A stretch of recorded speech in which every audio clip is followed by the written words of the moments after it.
And you are live. All righty. Well, good evening, and let's call the meeting of the Affordable Housing and Community Equity Development Commission to order.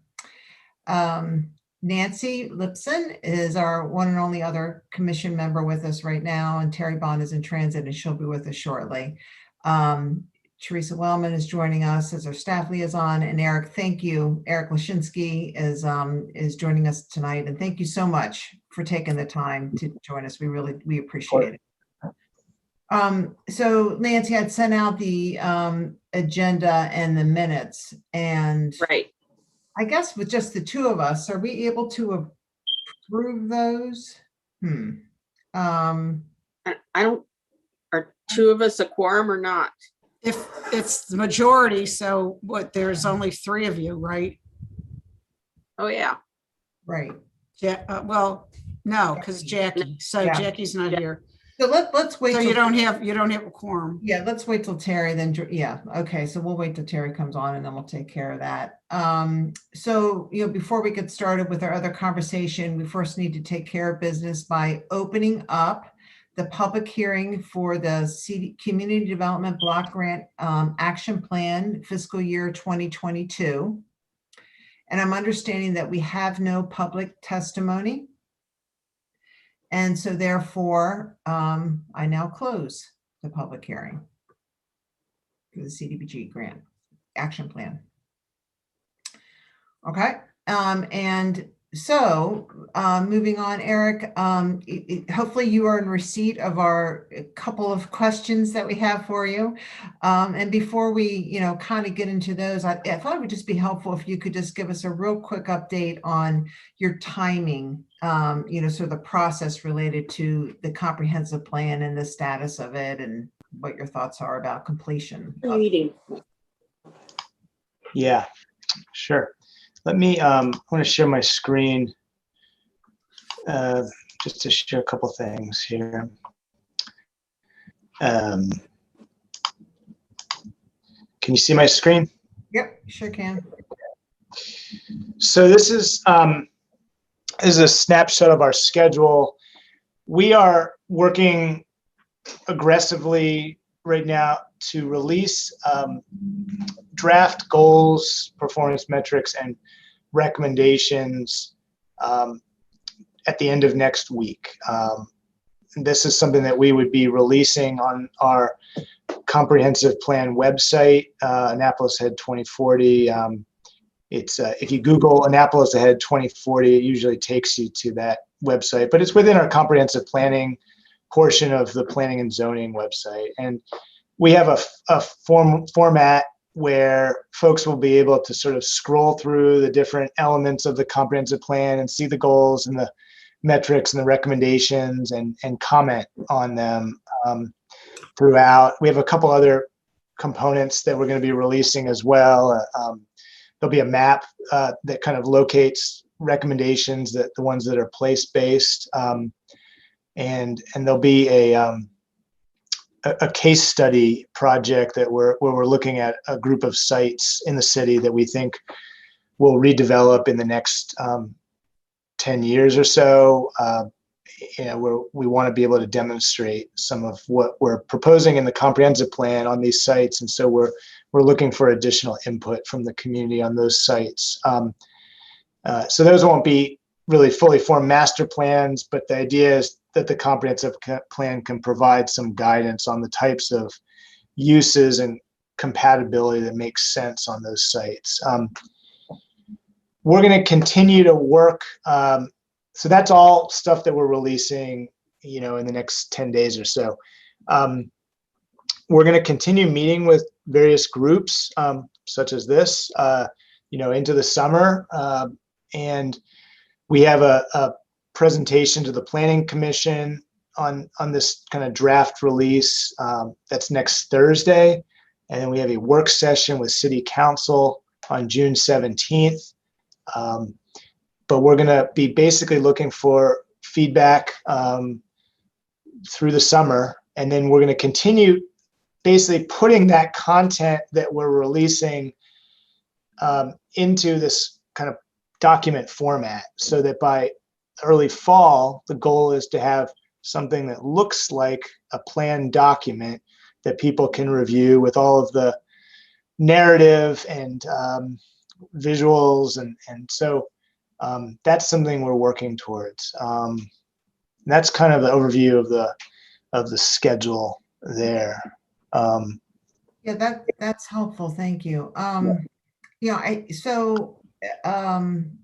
think we really wanted to have a chance to sort of talk with you because the comprehensive plan, a major component of the comprehensive plan, of course, is land use. And as I think you were aware, we are now looking at the Anne Arundel County's workforce housing legislation, Bill 54-19, to sort of review and analyze whether or not something similar to that could be adopted by the city of Annapolis. And as I'm sure you're aware, the county legislation really took the strategy of amending some of their zoning districts to incentivize affordable housing development. And so we, Nancy, Terry, and myself got together and developed a list of questions that we thought would be very helpful if we could, sort of walk through them. And it really, the purpose of which is just to sort of clarify our understanding of the city's zoning code and, maybe some strategies that could be utilized in the city. So Yeah, they were great questions. I mean, okay, sorry. so if it's okay with you, I thought if I could just kind of read them and then we'll just kind of walk through them, if that works for you. Yeah. Is it okay if I pull back my presentation? Because I have some slides I think address some of the questions. Sure. Yeah. Yeah, that's great. Okay. I'm definitely not trying to do a robust presentation this evening. I can highlight a few things related to the questions, I think. So. Yeah. So the first one, we were aware that the 2009 comprehensive plan really talked about land use from the standpoint of identifying certain opportunity areas, and wanted to confirm with you that this new plan will be taking a different tact by focusing on mixed use zoning districts. Okay, and that's what you're showing there. Yeah, that we are taking a different tack. I think we've kind of come to the conclusion at planning and zoning that we are terrible predictors of where things are going to happen. But we can set some incentives and guidelines that might elicit certain things to happen. But I think we're not going that route of steering and wanting to steer everything to these opportunity areas as we did in the last comprehensive plan. What we're trying to do is identify parcels in the city that make sense for mixed use zoning, and we're not going to be providing all of the details for the various mixed use zones right away, but we're actually going to be commencing a separate study in June that's probably going to go for 12 months or so, that's actually going to look at what those mixed use areas should be, in terms of what kind of code can we write that kind of elicit the districts that we want to see. So, I mean, we talk about form-based code or performance-based zoning. Essentially, put into code some rules that will guide kind of more predictable development. And so we have the same consultant, one of the consultants that's been working on the comprehensive plan is going to be working with us on this, and they bring a lot of experience in form-based codes. And so we're targeting, these brown areas that you see on the map on the right. Those are all the mixed use parcels that we've identified. It's a little bit misleading because they're various, they represent a kind of range of mixed use types. So this is a preliminary attempt at identifying, a group of mixed use districts, with the idea that they have character that responds to adjacent community needs, and they have varying percentages of commercial versus residential uses. So you can see this housing priority mixed use district would be places where we have some existing density of residential use that could, if redeveloped, accommodate some retail, maybe not a ton. In some cases, maybe just be 10%. But where the majority of the use is still residential, and there might be some additional density. But that's one example. When we talk about mixed use, it still is kind of a range. So you had your question about, I don't mean to jump around, but you had a question. I'm kind of speaking to your question about how will you go about identifying additional mixed use areas. So this is, we're essentially targeting, we have 31 zoning districts, and we're targeting primarily the commercial and professional zones, although you can see here, for the housing priority, there's the R3 and the R4 are those kind of, I wouldn't call them high density, but those are for Annapolis. Those are, that's where the density is, and within our residential districts. And those are the ones that I think could be addressed there. But, Wait, can you just repeat that? So you're saying Sure. that this chart doesn't show any of the residential districts will be part of the mixed use, but you think that. Yeah.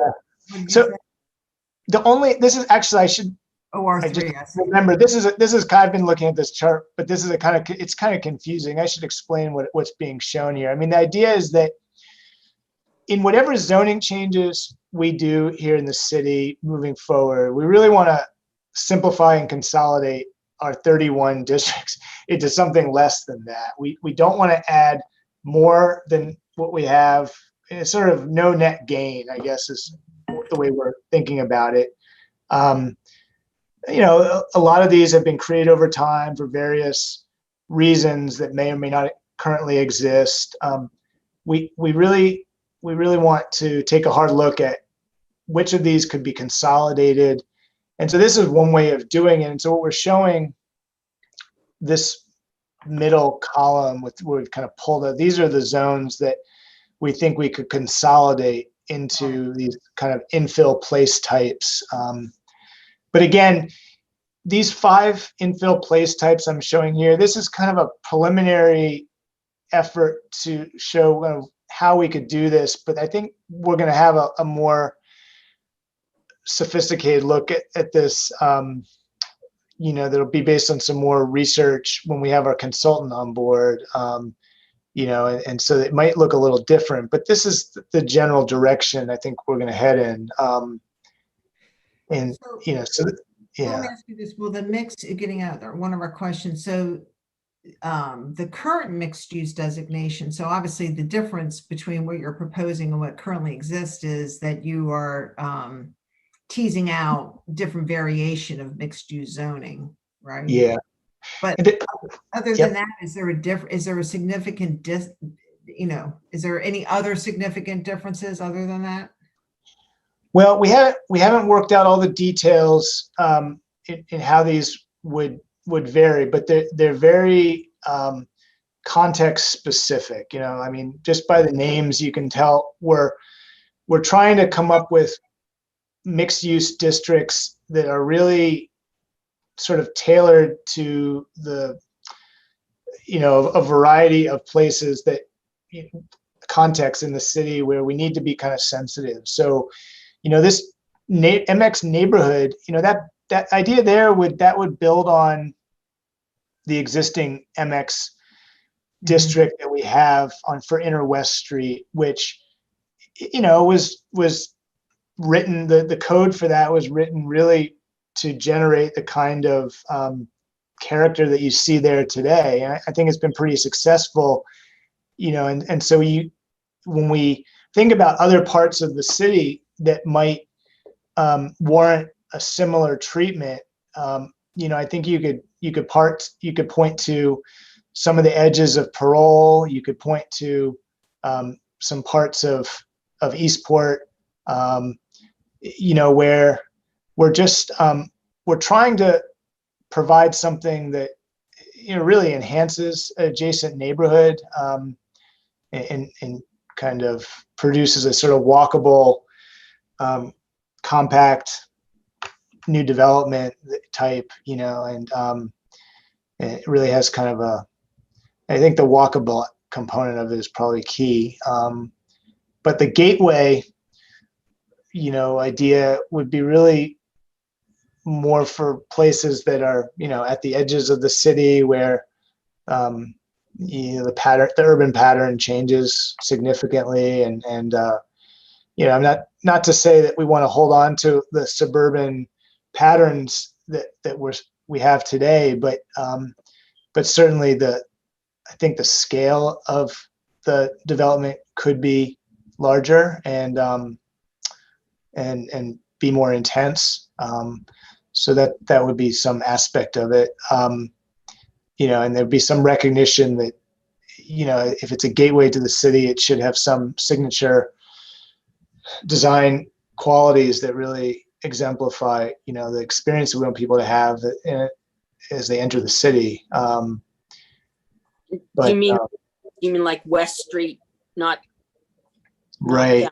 downtown, but West Street out by. Right. You think about that shopping center that's right at Route 2, Solomon's Island Road and West Street. Yeah. That's a prime example, I think, of something that would be in this MX gateway, where,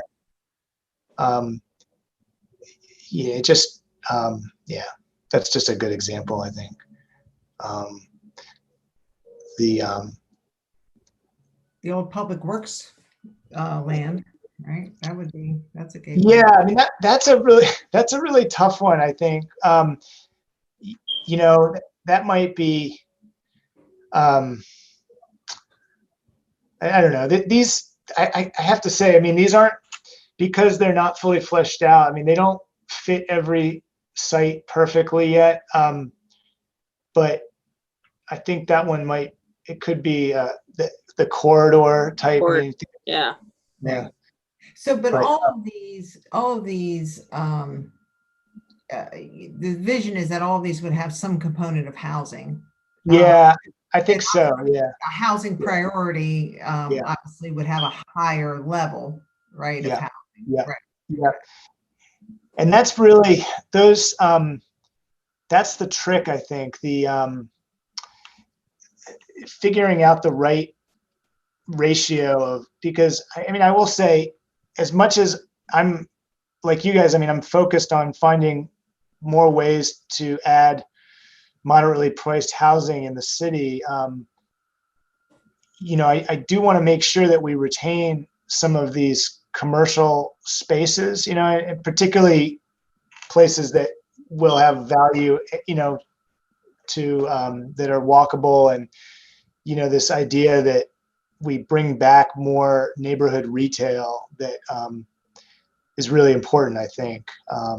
So you don't have to drive to every place, and so that's part of the calculation as well. That you don't, like to give you an example. In the current MX zone for Inner West Street, there's a clause in there that says, if a development can't find a retail tenant within 6 months, I think, then they're given some provision to not have ground floor retail.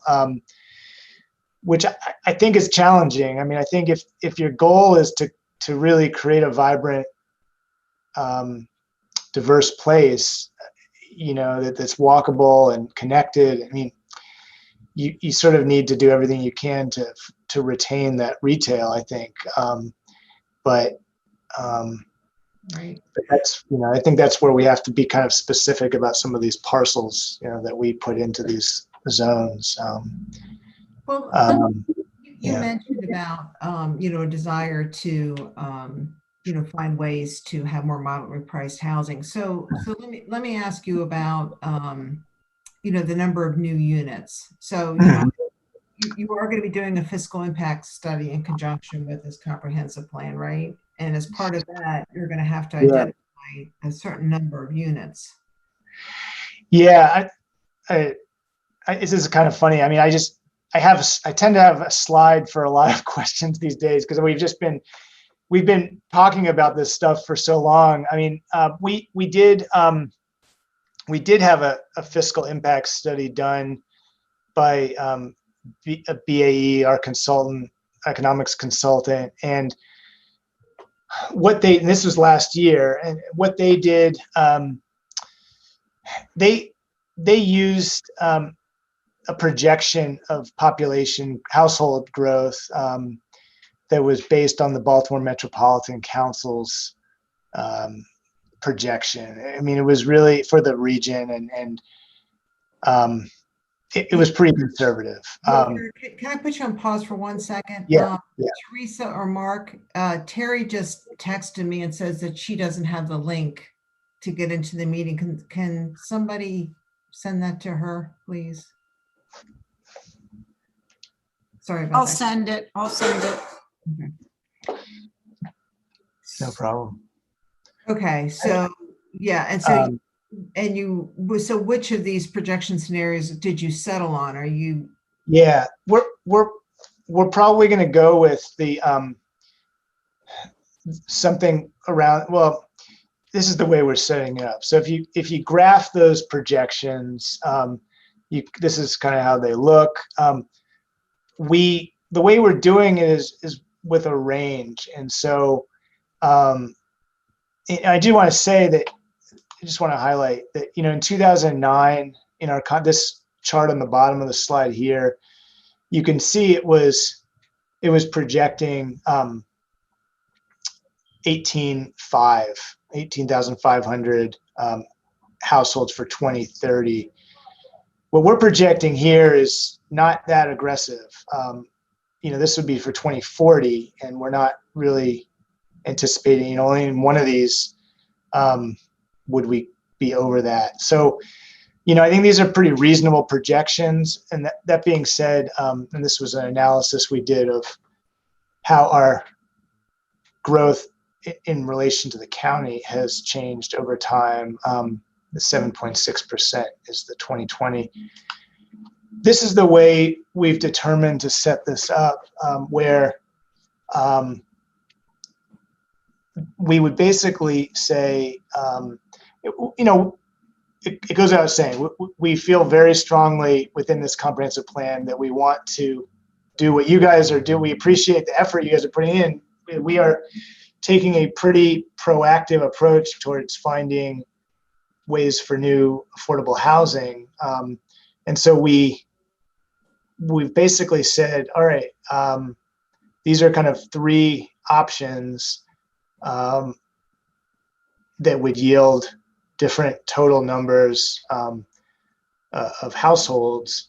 And I don't know that we're gonna, I'm not sure that we're gonna pick just one of these, because it is kind of, but the idea would be, I think, to have recommendations that could yield these ranges, and could maybe be extended to meet the higher numbers. But So but let this, me ask you, because I'm familiar with the fiscal impact study for 2009. I read through it. So, with that one, you identified certain housing types, whether it was a townhouse, an apartment, or a condo.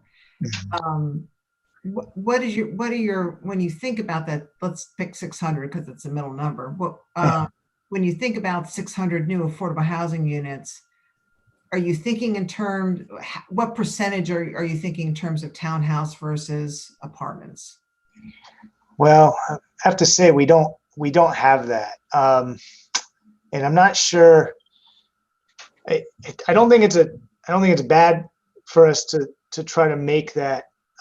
It may be better to stick with I think the rental versus Homeownership.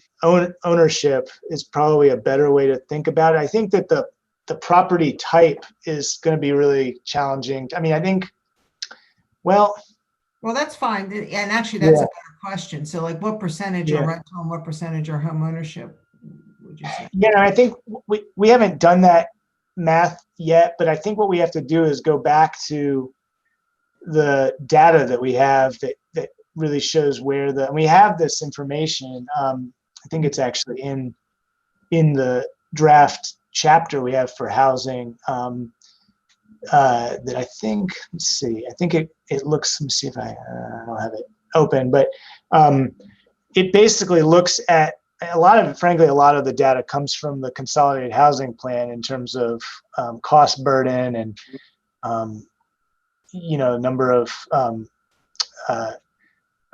rental units in the city, sort of the growth of that type. And I think we need to go back to that data to try to come up with what is that breakdown. But I think that's the right way to go. I mean, I'm going to take a note of that because I mean, the one question is what's the current breakdown on the affordable units in the city between rental and homeownership, and what do you want that 600 number breakdown to be?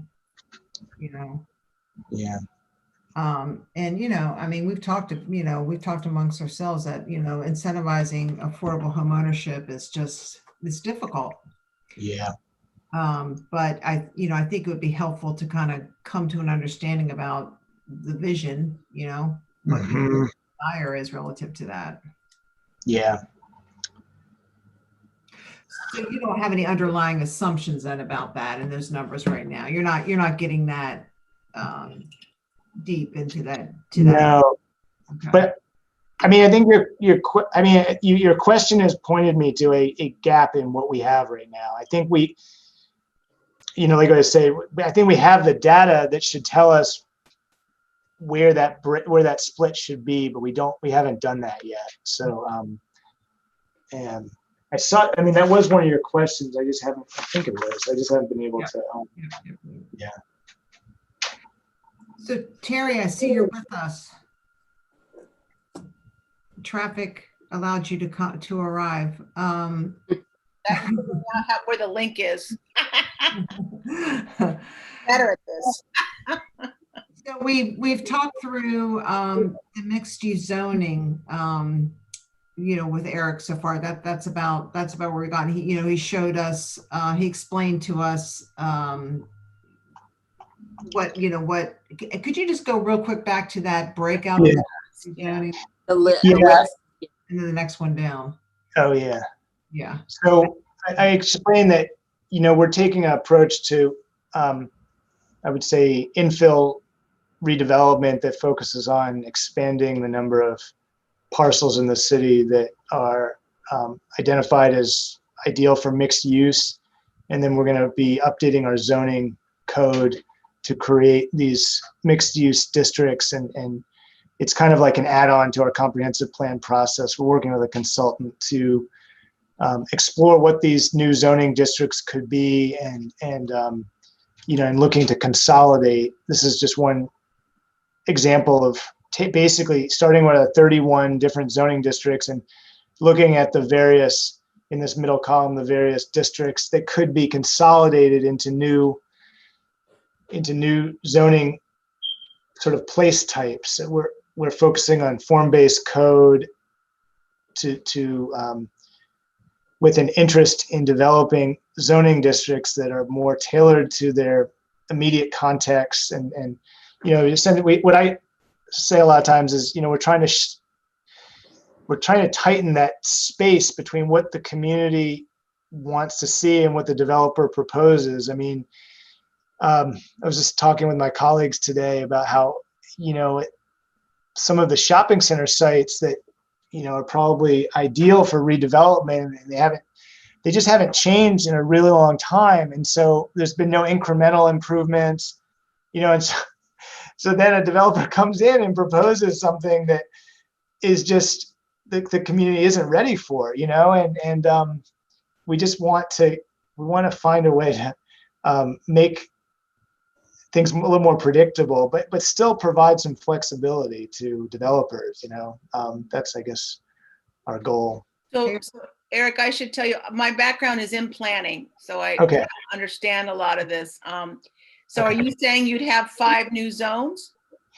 Yeah, but with the intent that we're not trying to add no net gain in the number of zones that we have. So we don't want any more than 31 zones. Ideally, we want a lot fewer than that. So you'd be condensing. Yeah, condensing them. Yeah. That's really. Which I think is great, because you got a lot. Yeah, and there's some on here that I'm not showing as being consolidated, but I think would be part of our zoning study that we're going to do. Like for example, the C2P is this. It's a pretty small, relatively small group of properties. Mostly, they're all downtown, and these were kind of like. Well, actually, I think it's the C2A I'm thinking of. They're these are properties that transition from the residential area of the historic district to the commercial area of the historic district. And I guess at some point there was this desire to have a zoning type that would be a transition. And that might be one that we could consolidate. But Teresa, I see that you have your hand up. Sorry, I didn't mean to do that. Okay, sorry. All right, Nancy, did I interrupt you? Go ahead. Different No. computer. Okay. So that sort of was a good transition to, one of our questions about the mixed use zoning. And, what we've noted is that mixed use and a couple of the other business zoning districts currently allow multifamily as a permitted use, right? So especially this MX housing priority, thinking about, ways in which we could somehow prioritize the development of affordable housing. Just, wondering if you had sort of just a knee-jerk reaction to that. Do you have any, bright ideas about how that could be done? It's your job. No. Well, actually, can I ask for purposes of what you guys are working with? I mean, are you what definition of affordable housing are you using? I mean, we've been spending, and partly because Teresa spends most of her time focusing on, housing for like the lowest income residents. We've been wanting to we spend more time thinking about kind of 80 to 120% of the AMI, that kind of demographic. Is that kind of like what you guys are looking at in terms of when you talk about affordable housing, or is it a broader range than that? Yeah, we haven't even gotten that far. Okay. That's about what the county legislation defines as, they call it workforce housing. We are choosing not to use that terminology for. Okay. So, but they use sort of that income level, Yeah. And that kind of makes sense, because they're to at least try to focus on that, because there's no other way for them to get any kind of favorable treatment or assistance. Yeah. Can I ask a question, Eric? Have you looked at the county's legislation for affordable housing? Yeah. I regret not reviewing. It's been several weeks since I've looked at it. So I know I'm familiar. There's 2 pieces, right? There's one that is basically saying in these high density districts, you can replace, I think it was, you could essentially replace the office use with workforce housing use. Is that right? It makes affordable housing a conditional use. I think in Right. all zones, is that right, Kathy? I Yeah, think it's- so. Yeah. Some zones where it's a special exception, it converts it to a conditional use. Uh-huh. And in some cases, where it wasn't allowed at all, it like a light office, area, Mhm. for example, it now allows it as a conditional use. But yeah, the strategy was allowing it as a conditional use in certain zoning districts. And that was, that's, so there were three things we wanted to explore. One is, just taking the definition of this mixed use zoning, or, really all the zoning districts where it's allowed now as a permitted use. And, how do we incentivize or prioritize affordable housing development? The other is,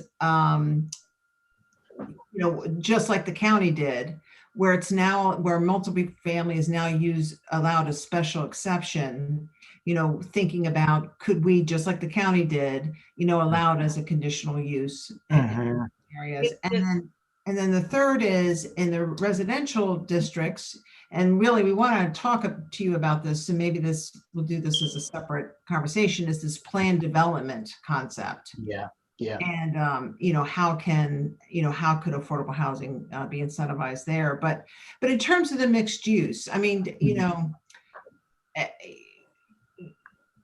are you aware other jurisdictions, have they ever come up with a way to sort of, and prioritize is the word that keeps coming to my mind. Mhm.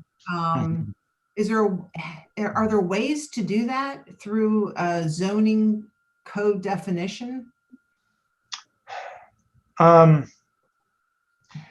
Well, let me think. So it's the prioritization, I think, is pretty challenging. I think it's I can't think of any precedents where the way it's done. I mean, there's permitting.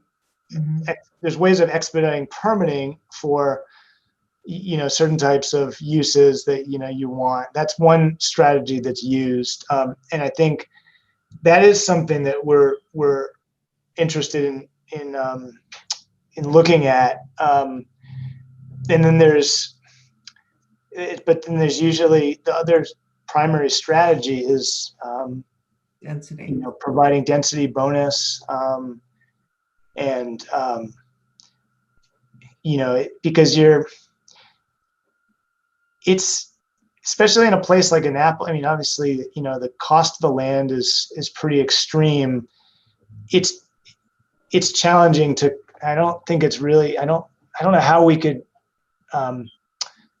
aside from providing some expedited permitting or some other kind of reduction in fees or something.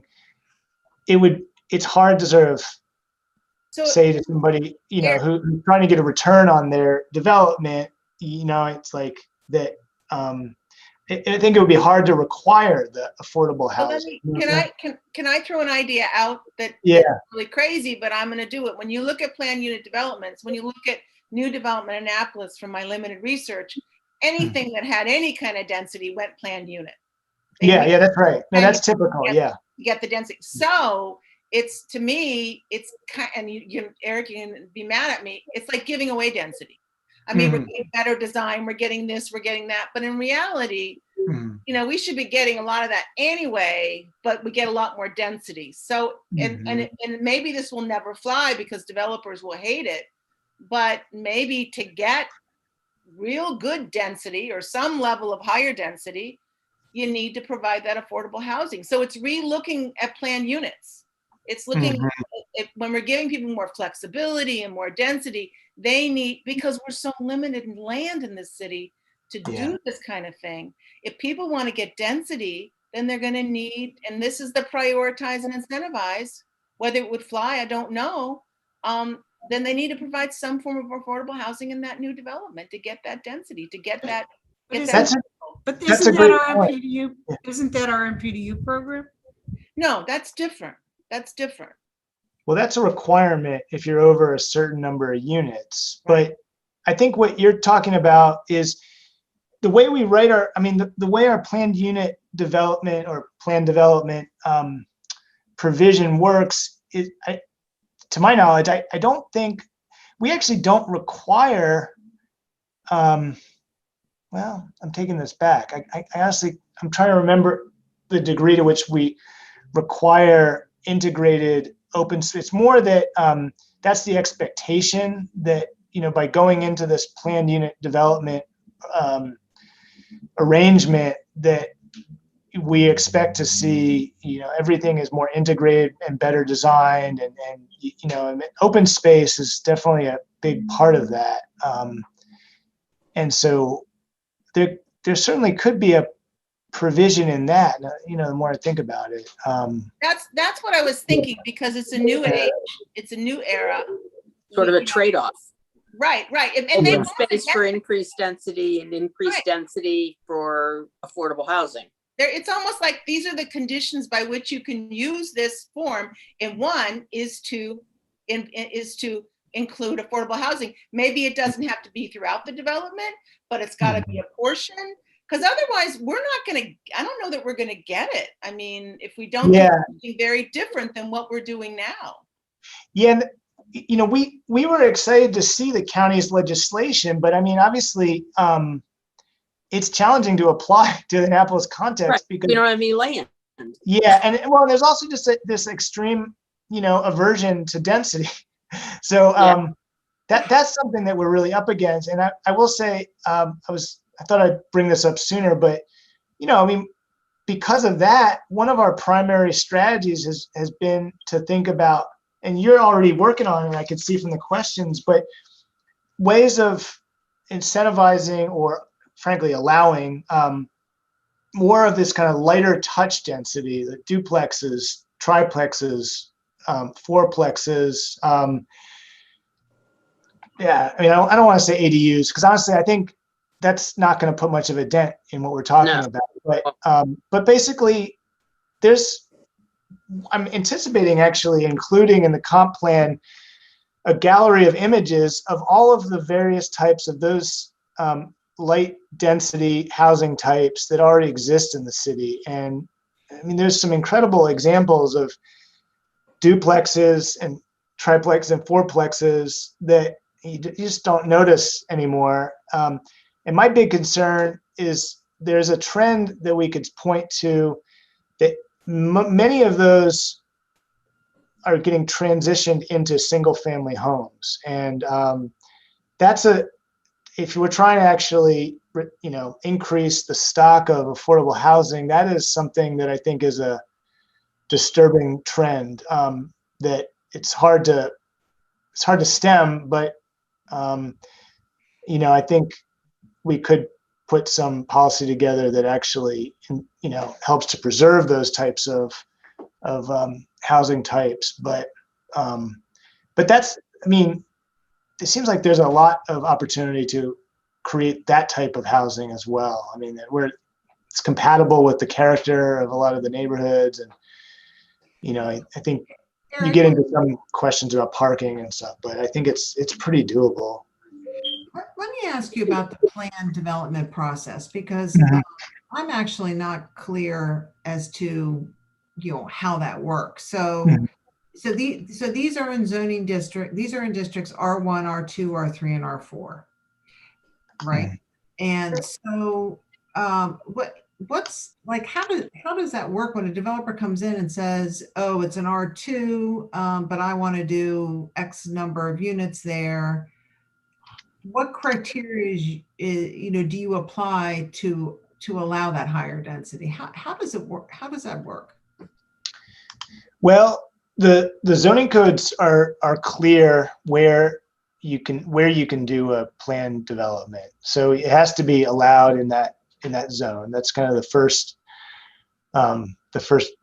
box to check. And then beyond that, I think typically there's a pre-development meeting where, you know, the developer has to meet with our current planning staff and discuss the project. And there's some, you know, in terms of what their goals are, and our staff are able to provide some input there in that process, and so what we would be looking for.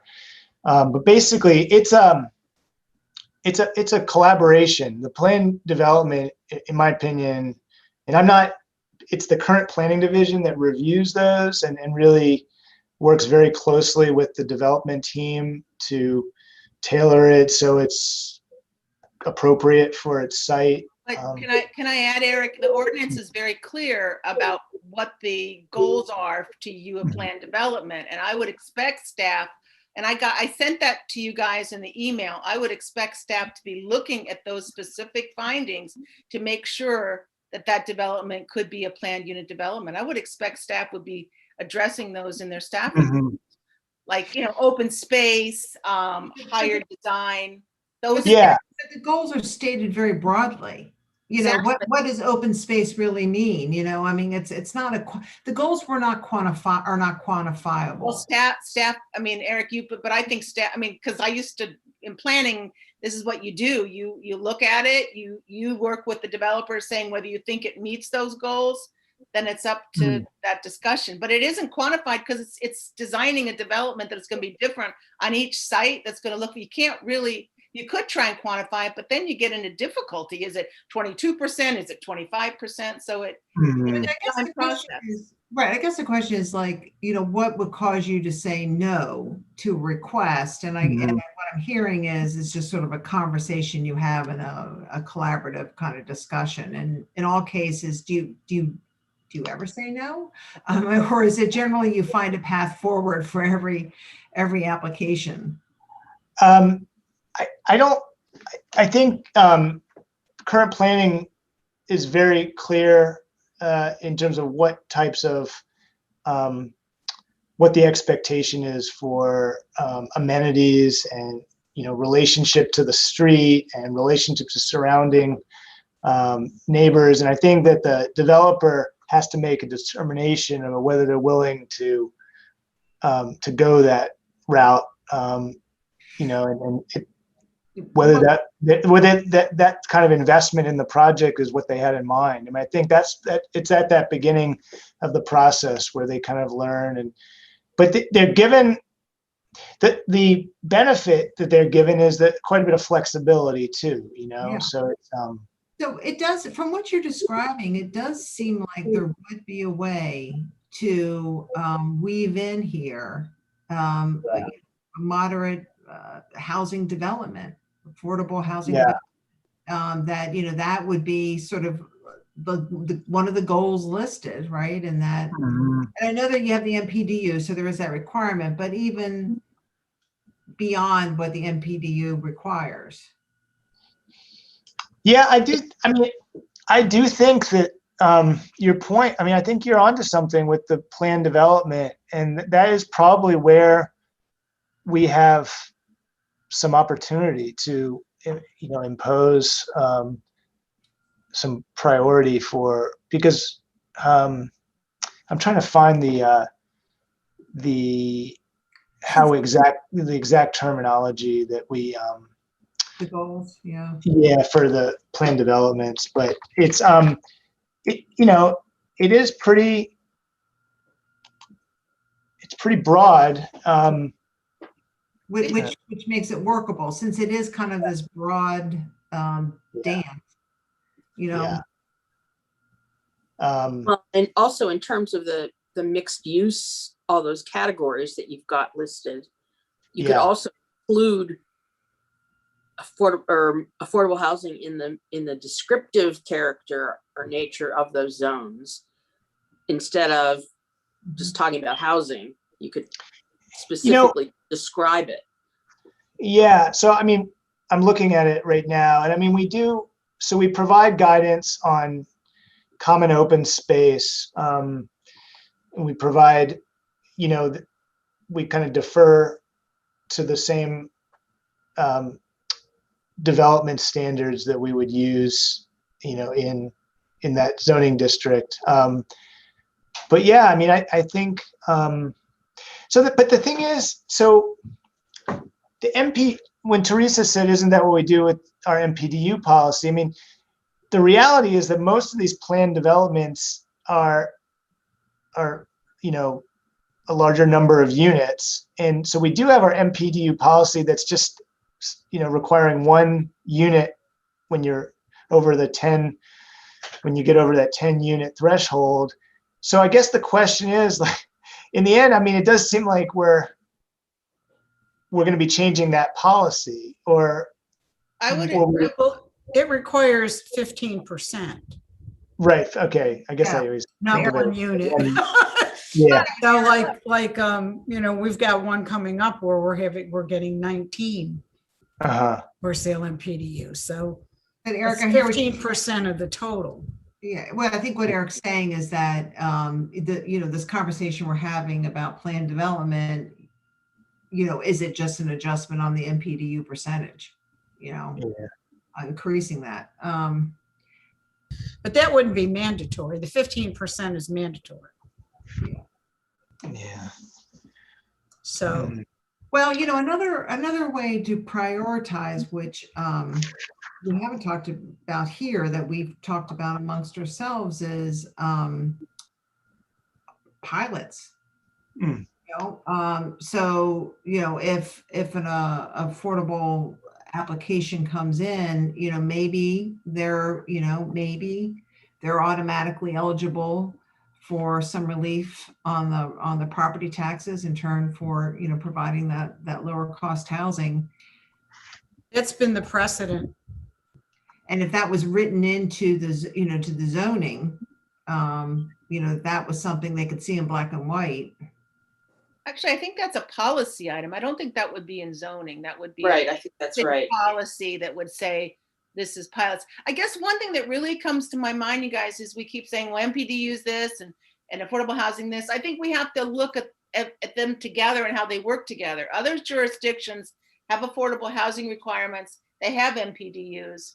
They provide different things. And I think one of the things that Kathy Koch told us, which I was in a discussion this afternoon with the developer actually, is MPDUs allow diversity. They allow you know, different neighborhoods to get some moderately priced dwelling units. And he was talking about a place in Columbia, outside Columbia, that had over $1 million houses, and they had to put MPDUs in, and they did exactly what you were saying, Eric.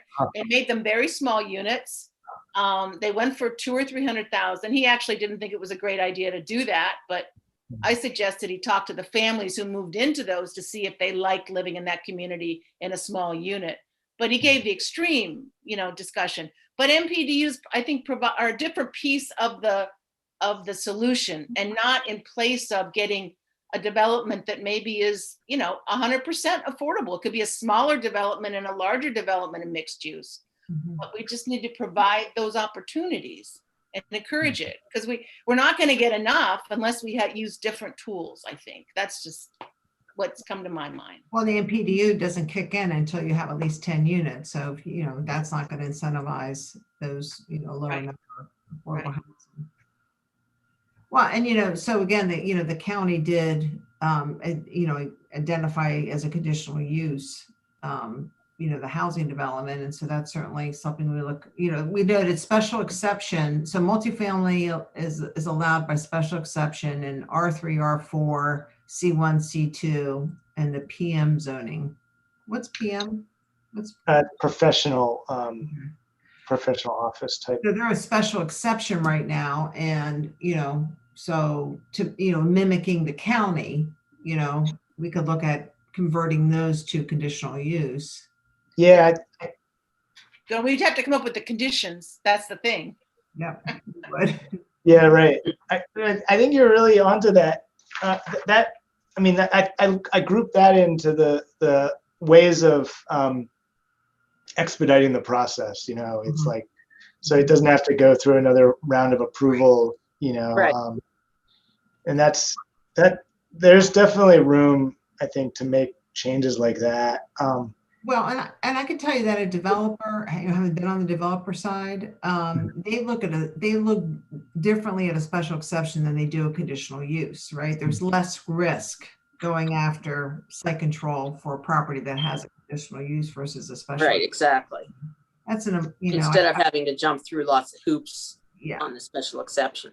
I And think it's- uncertainty too. What's that? Uncertainty, you don't know how it's going to end up. You could get Right. it at the end, Right. which just happened in the county. That's part of the problem. But MX is already a permitted use. And so I keep coming back to that, you know, there's just, it just feels like there's got to be a way that, you know, affordable can be a prioritized use. It's already permitted. Mhm. Prioritize the affordable housing development. And, you know, if by policy, if we set a policy that a pilot is automatic, I mean, actually, I guess I was sort of going in MX, it's an automatic, but I guess, you know, you'd want it to be, we really want it to be an automatic everywhere. So. So the other thing you mentioned, Eric, which I think is interesting, which may get less opposition, because what I was afraid of is if we went across the board making multifamily a conditional use in all these residential zones, you might get pushback because, you know, they're single family largely. They don't want. But if you went in for, I don't know how the code deals with triplex, duplex, that which may be more appropriate for some of these areas. That might be something we want to make just permitted. Maybe I don't know if it's affordable. I don't know. Maybe Yeah, it's real limited right now. I mean, I will say it's like you don't even, you're not even permitted until you get to R3 to do a duplex, and so. Like I live in R2 district. It's very easy for me to imagine a duplex in my neighborhood. You know, these are lots that are. I mean, it's not gonna happen overnight, and I don't think like that's always the big concern. That like the whole neighborhood is gonna like change overnight. But it's I think what I try to do is point to examples where it's already not very obvious, you know, what's the duplex and what isn't, you know, it's but yeah, that I'm very interested in trying to find room for more of those types of housing. And I mean, I guess I've also just taken this approach that I don't blame you for trying to think about how to create explicitly affordable housing, but there's so many parts of the city where the land values are not going to be where you know, if the density is there, the units are going to be affordable. Like, I mean, thinking like Upper West Street or along Hilltop Lane. I think I don't know. There's I don't know that we're going to do this in the comp plan, but I just and obviously the market changes and it's hard to predict how quickly, you know, the land values are going to change. But I just I've been talking a lot about housing options, so that, and I guess some developers refer to this as like lowercase a affordable housing, but it's like basically creating more studios, creating more one-bedroom apartments, or, you know, these types of housing that may not be in supply in Annapolis, but could accommodate certain types of demographic that can't afford anything else. You know, like to give you an example, there's a project under review right now by our department on Chinkopin, just off Chinkopin Road, Chinkopin Round Road. I think it's at Lincoln Drive. And they're actually looking at two iterations. One would have 8 studio apartments. It's I think retail on the first floor and 8 studio apartments on the second floor. And the other has retail on the first floor and office on the second. And they weren't sure what would be more amenable, I guess, to the, I don't know. Maybe they're also just thinking about the market and they don't know exactly what's better for them. But I mean, I can't remember the last time studio apartments were proposed in this.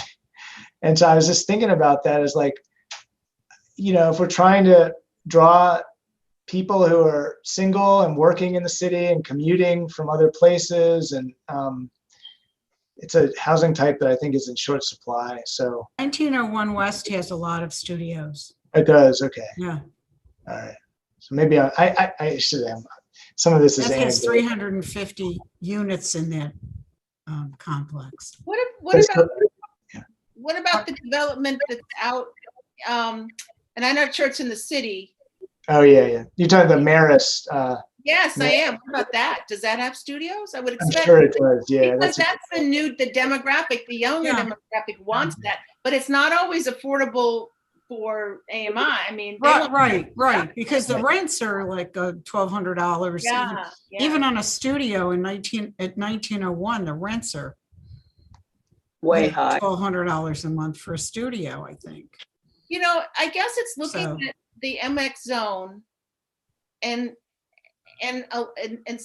because that's where the new development's going to come in, right, Eric? That you're going to be promoting new development in those areas and trying to create it so that affordable, to use Kathy's word, is incentivized. Like you're going to want to try and include that to get the density you want to make it work.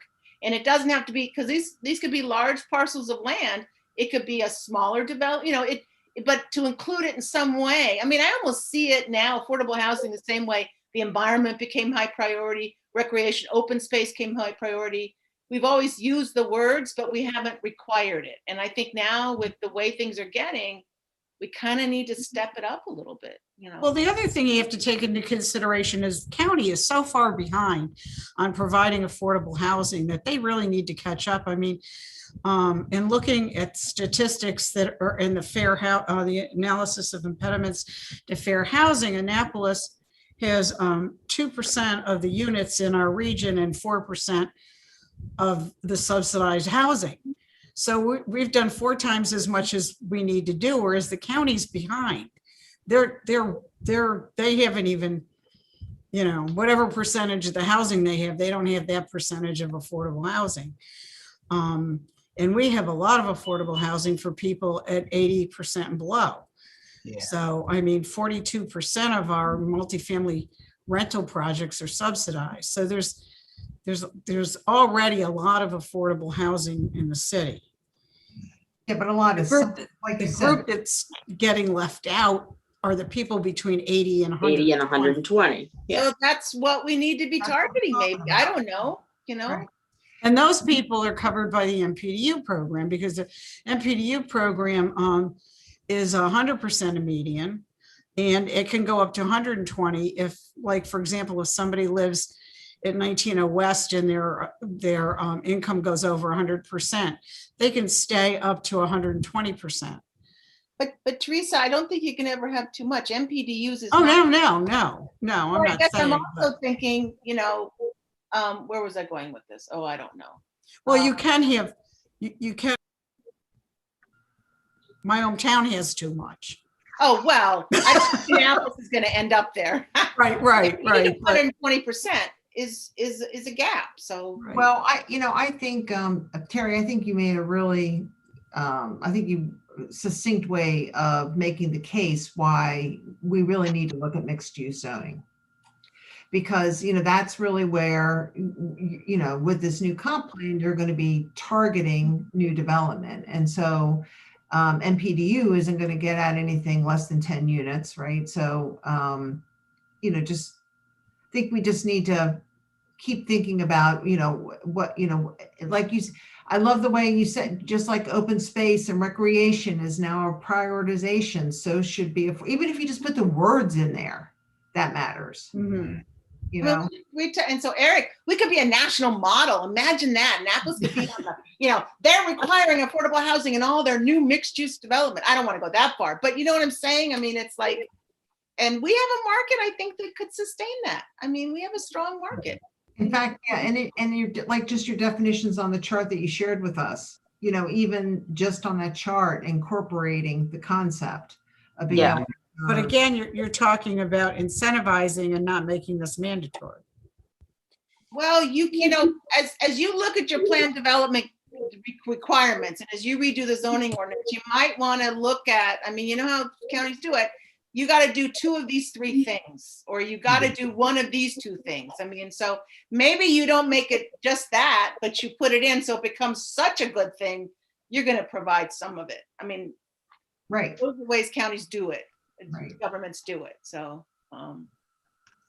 But wouldn't we have to look at some of our other restrictions? I mean, most of our MPDU, in fact, all of them couldn't take advantage of the density bonus because they couldn't even develop to the maximum density allowed, let alone use the bonus, because we have all these other requirements. But Eric, that says something else too about the density that's allowed, I mean, I'm just putting that out there. I know like Montgomery County transfers development rights to save ag. Sometimes they had to downzone to create. So I'm just, I think we're giving, oh gosh, if developers are listening to this, I'm going to get a hate mail. But if they can't do MPDUs because they already can get enough density, then what are we saying? Giving density away to get the things the city wants isn't going to work. So got to rethink it. That's all. Well, the planned development process, or whatever you want to call it, what's allowed. It's in R1, R2, R3, and R4. It's very powerful. It really allows for much more density than those zoning districts otherwise permit. And so, again, if built into one of the goal, the idea is, perhaps building into one of the goals, this concept of providing moderate income housing, and then like what Terry said there, then maybe you have some requirements. You got to do 2 out of 3 or 3 out of 5, or Yeah, I like that idea because it's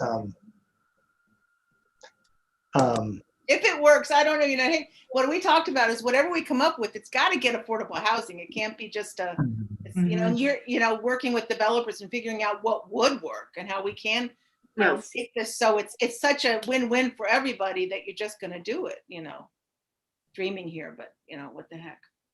Well, the other thing, to keep, I think about a little bit is, so one of the constraints of the plan development is still the lot size that's in that district, so for you could do a plan development in R1 or R2, but you're still held to the lot size requirement. So, it basically, it has you calculate, the gross developable area.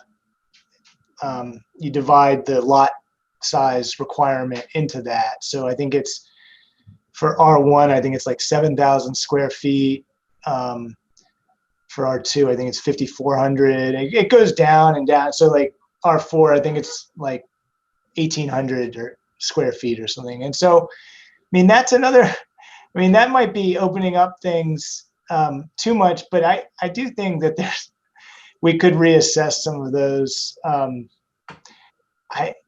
Because to put it in perspective, in my neighborhood, there's plenty of parse property.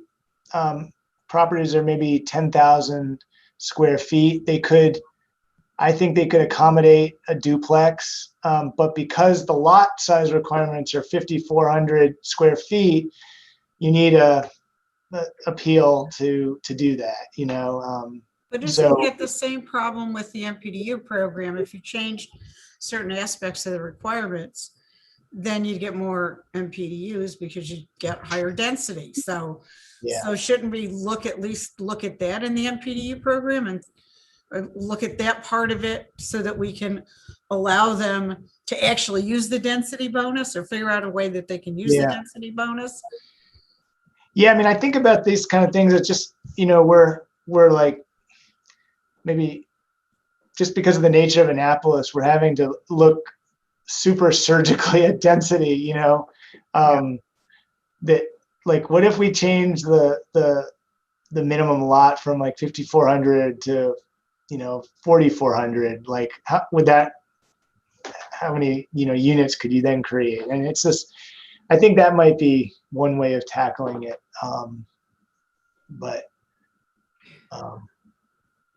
Well, certainly if you were going to provide affordable housing or certain types of units, then it might be worth allowing it, because it's not going to happen everywhere, anywhere. It's just the ability to do that might be good in certain places.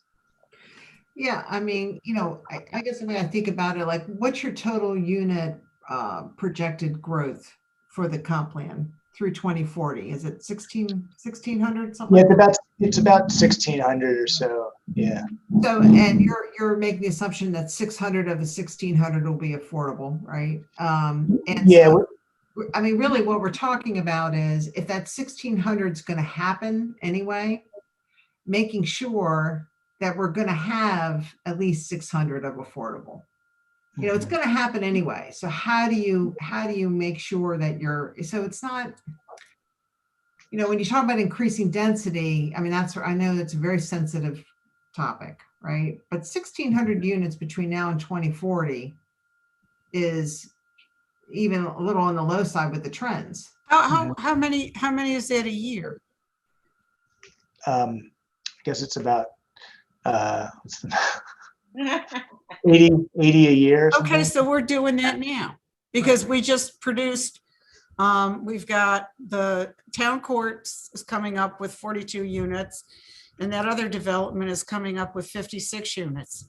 I guess on average, yeah. So I mean, we're already, I mean, right Yeah. now we're actually, Mhm. can I? we'll make it, This we is just have to do that every year.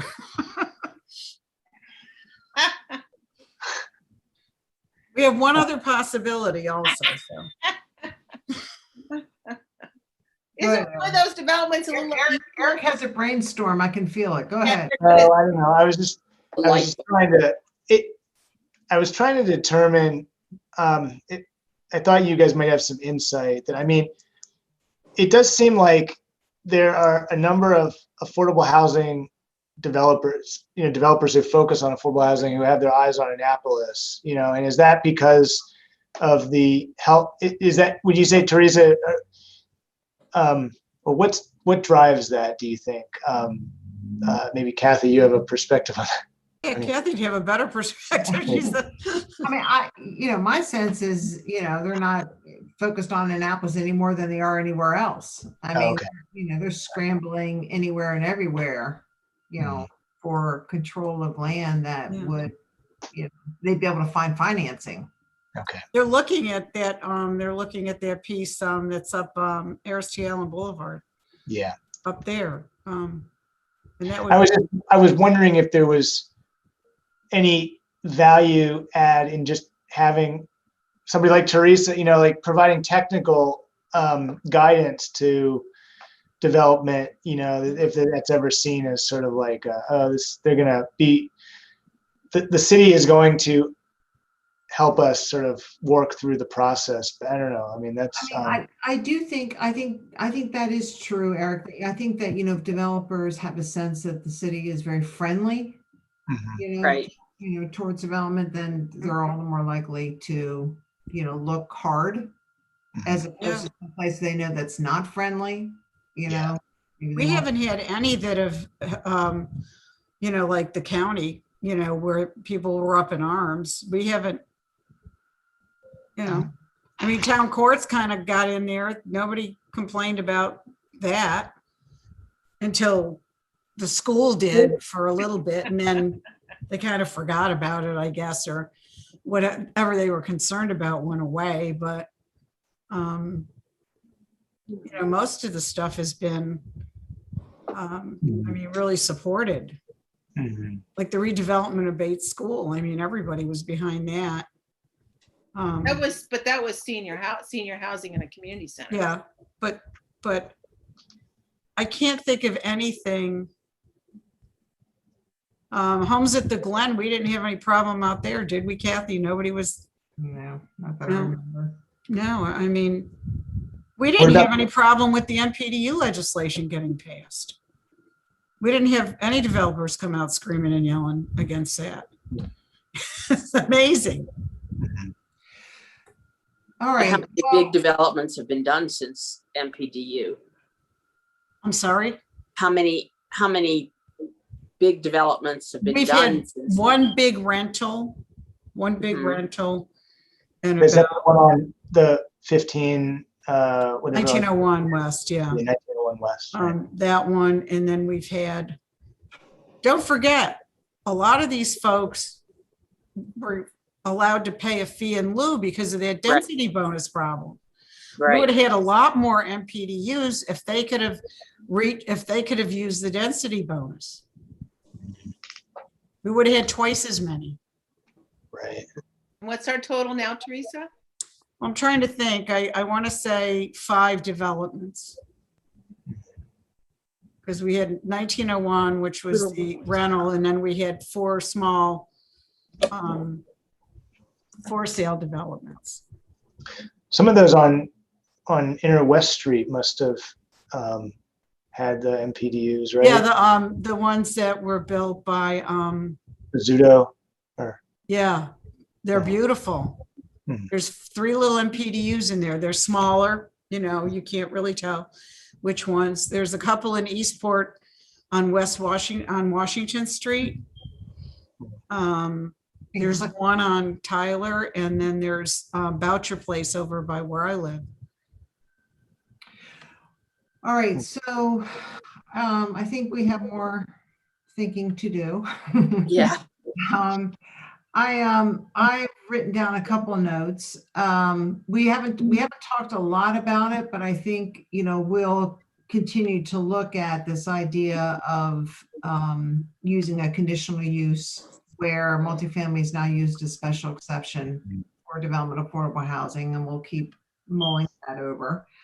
We talked about, and this is just for food for thought and further conversation, allowing as a permitted use in R1, 2, R3, and R4, duplexes and triplexes, or smaller kind of conversions for affordable housing. We should look at that. And then we also talked about for the planned development, incorporating into one of the goals, affordable housing development, and then also the possibility of making some sort of requirement for relative to the goals as a way to incentivize. And then also look at the square foot allowable lot coverage for those planned unit developments to see if we could, play with that and make that work. If we could allow that to happen for affordable housing only, that would be, maybe that would be an incentive. Eric, can I ask one real quick question though? The zones that we're talking about, possibly saying that multifamily could be a conditional use for affordable housing. I just wanted to get your insight, and not tonight, but in the future, knowing where those zones are and what communities there are. Do you think there'd be a lot of opposition to that? Because I wouldn't want, or a lot of opportunity either. I guess whatever we come up with, we've been pretty lucky not having opposition to things. I wouldn't want to throw some things in the fire that might create a lot of opposition in some of these single family neighborhoods. I don't know the answer to that, but. The two, I think there's, it's just, I feel like the issue with Forest Drive is a little complicated, where, I wanted to say this earlier, but the common denominator among all of these places that we've identified as ideal for mixed use is that they're on major thoroughfares. Mm-hmm. And there's transit, that there, in many cases, there's nearby park. Yeah. Yeah, that's an important thing to be thinking about. That's I think other cities, when they've rezoned and looked at new, upzoning for density, they definitely look at transit corridors as kind of a major criteria. So Forest Drive is tricky because on the one hand, it's sort of ideal for that, but then it's the communities that live in the peninsulas at the ends that it's like they're way out of the city, and the mentality is that they're very nervous about any new density on Forest Drive. And I think it's not so black and white. I mean, there's a number of parcels on Forest Drive that I think could definitely accommodate multifamily. And for example, I mean, I think that the retail over by Annapolis Walk, across from Heritage, I think that retail has been successful, but I can't help but imagine that could easily have a second floor of multifamily, that could have easily been accommodated, I think, and it would be less suburban. And but that's what the developer proposed, and probably went through a lot of wrangling with our current planning folks. I mean, I think the overall development is pretty successful, but that's one place where I think it could have accommodated multifamily. I think the site across the street, the one-story office complex that was recently renovated, that's a site. I mean, these are at the edge of the city too, so I think that they're kind of ideal for that. Yeah, I drove by the other day. That would be perfect for housing. Yeah. Great location. Yeah. What's going there? I drive by it all the time. Oh, I don't think anything really. I mean, they just renovated the office building. So I don't think it's really going to be redeveloped anytime soon, frankly. No, but I met someone the other day said that his office was being relocated there. Yeah. Oh, okay. So it was. So offices are going in there. Yeah. But I think what's probably more important. So, I mean, I think Forest Drive is a sensitive place.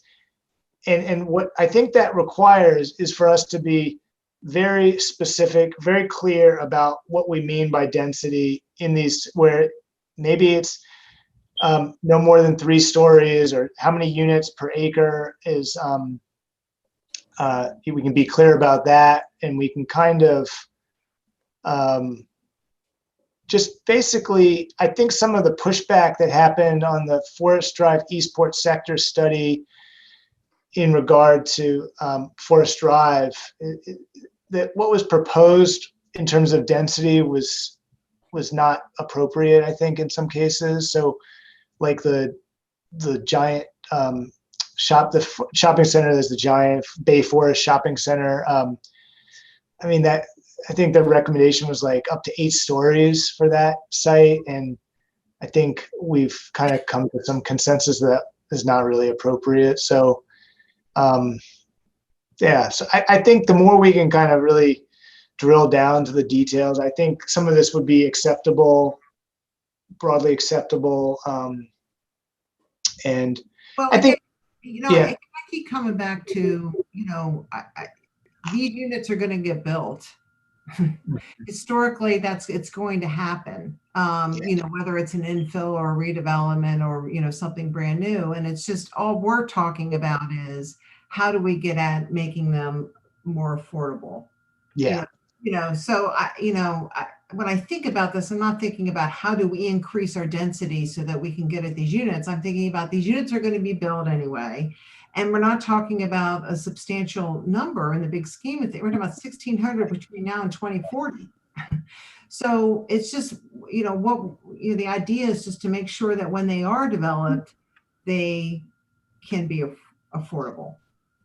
And I also try to remind people that in the rezoning that we're going to be doing for a lot of these mixed use sites, we actually are going to be downzoning some of them in terms of like what they are permitted to do right now. It could in some cases be wildly out of proportion from what people would expect to see. And so while we're still trying to incentivize some density, we're actually trying to find a sweet spot in terms of what works for that site, is compatible. And so, I mean, we're trying to get away from kind of a suburban pattern and do things that are more compact and connected. But yeah, we're trying to just find a better number for the ultimate density, something that's more predictable. So I love you getting away from the term urban to compact and connectable, because urban scares so many people. Oh. Good Yeah, job. yeah. Well, one of our consultants uses what's complete communities, or you know, there's some other terms, where you're kind of emphasizing the kind of synergies that you want in an urban place. Language euphemisms, very important. Well, and I think in that does come back to the conversation we had about just even the words you're using to describe the mixed use zoning district. I think, it's important. It's going to be important to weave into that sort of the Right. Yeah. Mhm. Okay, so we'll keep talking. I think we're at a point now where maybe it starts to make sense to put down some language, and just I think that's really the only way we're going to make progress, is just to start throwing out some language, and in the attempts of developing an outline of what could be an ordinance, proposed ordinance. I'm gonna send you some of the slides I shared tonight, so you can use Oh, that as a that'd be reference. great. I think that would be Thank helpful. you. Yeah. Probably the easiest way is to send it to Teresa, and then Teresa will send it to us or something Sure. like that. That would be very okay. Anything All else for the good of the order? Thank you very much, Eric. Oh, now Yeah, that thank you. you're actually, Terry, now that you're here, we can approve our minutes and our agenda. Okay. From the last, So moved. All those in favor of approving the minutes and the agenda, say aye. Bye. I, We're official. We learned in our Robert's Rules training that we don't need a second when we're talking in small groups. So that makes it much more efficient. So anyway, yes, it does. now we're official. We approved our minutes and we approved our agenda. Are we getting new members? So, Teresa, what do you know about I haven't heard anything. As far as I know, we're getting new members. In fact, we were supposed to get one new member when the Housing and Human Welfare Committee met, but then they canceled their meeting. Oh, And we haven't heard anything from the chair. Kathy, have you heard anything from? No, I haven't. Yeah. So the only thing I heard is that, they're going to, whatever that they were going to do at that meeting, they'll do at their next meeting. Yeah, and I'm- I think it's important to get those positions filled before we really move full steam. I think so too. I just can't get, I'm concerned. I haven't heard anything from Alderman Gay about when they're doing the task force report to the council. I haven't seen it anywhere. Now, when I get back, I'll start looking for it, because supposedly it's supposed to be in June. And if we, try to keep an eye on what goes into Granicus to see if it's posted anywhere, and I'll let you know. But it's my understanding that once they do that presentation, then the one member that's on the task force that wants to join the commission will be ready to join. So Nancy, you were on the task force, did you get the report, the final report? I have not heard months. Right. I was on the task force and I didn't hear Going on. anything. Okay, sorry. Because he's frozen, so. Yeah. Hey, I saw Yeah, I Nancy, haven't, you're frozen. I have not. Agent. Okay. Thanks. Oh, bad connection there. Heard anything. Well, I think, we certainly have our hands full with, we got some more work to do on this legislation. And, I think ideally if we can just keep moving this along, and then hopefully when other folks join us, they'll, Well, yeah, endure. because in a way, it's if we can get it done before the new people come on, because then we'll have to backtrack True. and then there'll be might be different opinions. Mhm. So,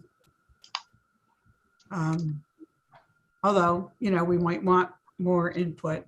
Yeah. There's, I there's think pros Zoom and has cons. decided it's quitting.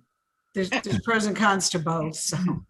Yeah, I think, it would be very validating. In a perfect world, we'd come up with sort of our outline and then the new folks would join us and they would say, oh my gosh, what great work you did. We think it's perfect. In a perfect world. That would be my That hasn't been my experience. That's kind of what I was thinking of, but okay, well, we'll see. Well, Eric, you really were very helpful and very patient, sort of talking. Yeah.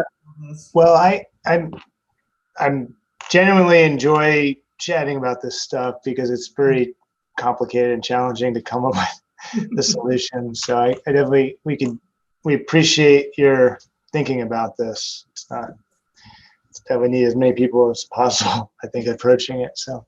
And when you do come out with your draft comp plan, when we're reviewing it, we're certainly going to be looking at it through that lens. Yeah. Commenting back as appropriately. Just you can anticipate that.